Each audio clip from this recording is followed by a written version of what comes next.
once again. Hello guys, meron tayo ditong TCL 32 inches. Ayan. So ayan, kinabit na. Ayan yung ano niya, socket niya oh. Papunta diyan sa board tester natin. So ang complaint ni technician, nakahang logo lang tong tanggap niya. Ayan.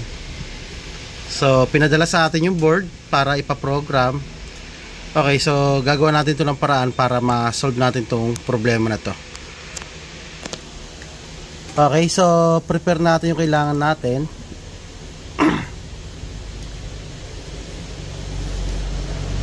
Yan, kukunin ko lang yung aking USB.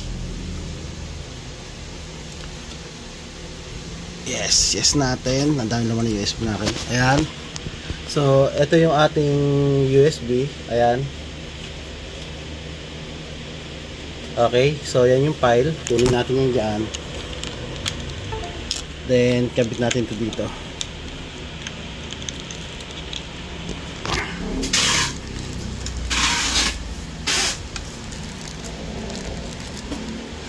Ayan. Okay. After nyan, discharge natin yung board. Discharge natin siguro mga 10 seconds. 1, 2, 3, 4, 5, 6, 7, 8, 9, 10. Okay, so gawin natin dito. Ayan.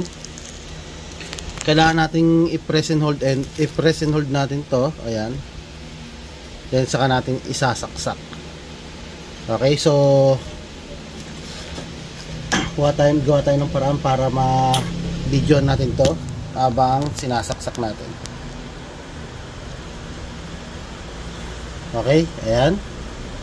Press and hold button dito, yung power niya, press and hold power. Then sasaksak ko. Ayan.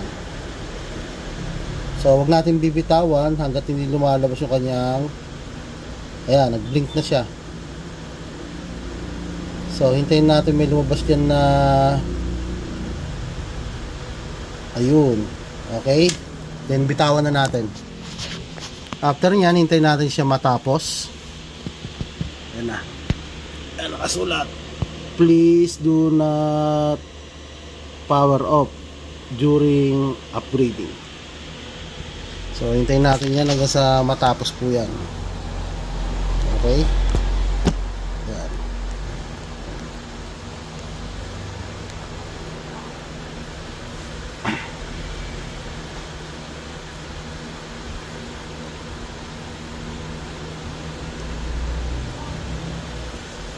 So 32 inches yan. Yan, naggawa lang ako ng DIY na connector na maliit papunta dito sa board tester natin para may pan-testing tayo ng ganyan. Yan. So hintayin lang natin matapos yan.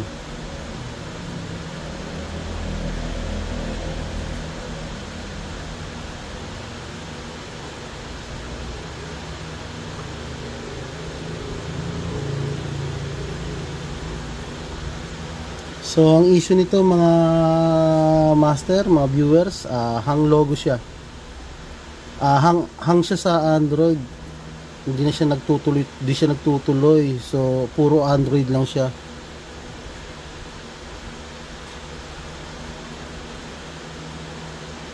Hintayin natin yan lang matapos yan.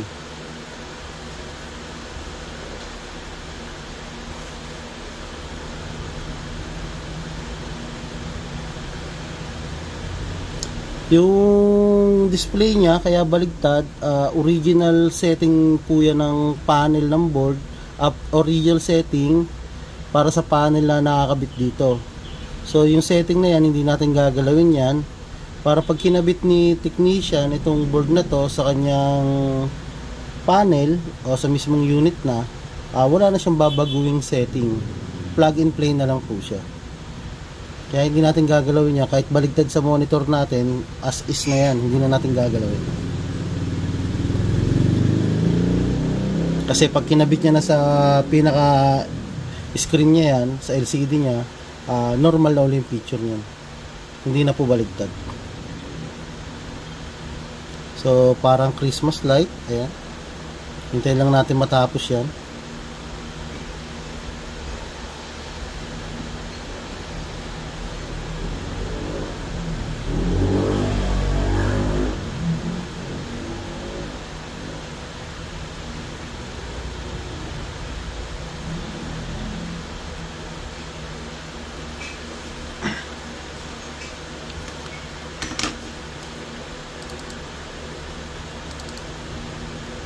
Yung mga ibang technician dyan, pag nakitang ganyan na, so ginagawa nila, pinapalitan na ng board.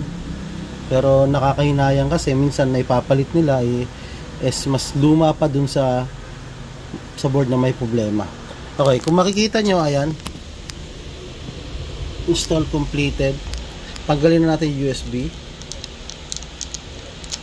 Ayan, tanggalin natin yan.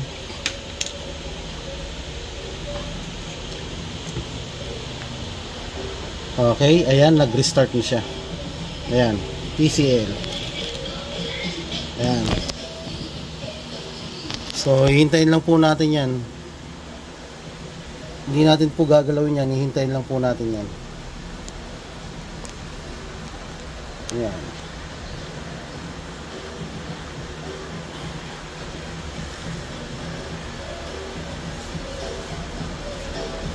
Ang problema niya kanina nandito, ayan, dyan lang. Yan ang problema niya kanina, hindi siya matapos-tapos mag-loading dyan. So ngayon hihintayin natin dyan kung ano na magiging resulta niyan. Pero pagkatapos kasi i-super upgrade dyan, medyo matagal pa po talaga dito. Then after nyon, normal, back to normal na uli yan. I-testingin uli natin yan after na makatapos siya dito.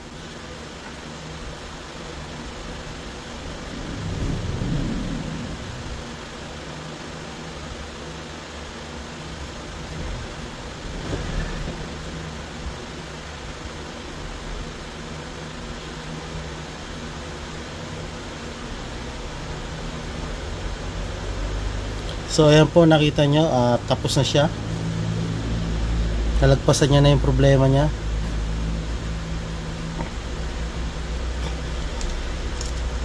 Yan, then pagkatapos niyan, lalabas po yung ganyan, setup. Isi-set lang po natin yan. Yan, hanggang sa makarating tayo sa pinaka home screen niya.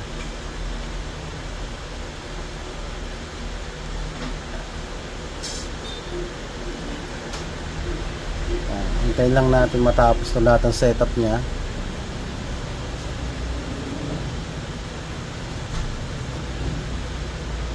Yan. Philippines Son. Malabon po tayo. Ayan. Escape. Agree. Agree uli. Ayan.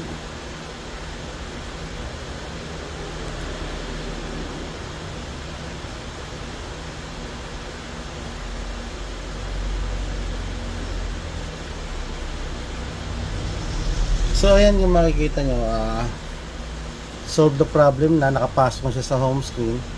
Then patayin po natin. Ayan, tanggalin po natin yung saksakan. Ito, tinanggal natin yung saksakan. Then discharge natin 10 seconds. 1, 2, 3, 4, 5, 6, 7, 8, 9, 10. Then saksak natin. Ayan siya. Power on. TCL.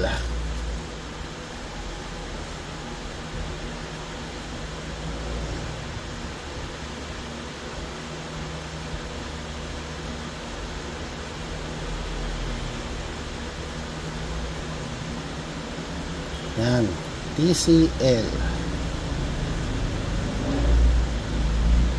Yan. Okay, kita nyo, sandali lang na, tapos na siya. Solve the problem na po yung board natin. Yan na. Then pasok tayo sa home screen.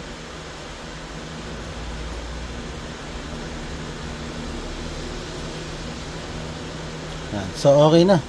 Problem solved na po tayo. At mga master, solve the problem po tayo. Okay na yan. Then papadala natin doon sa kakilala natin technician na nagpapa-program nito. Okay, so job well done. C4 Electronics again. Thank you mga master.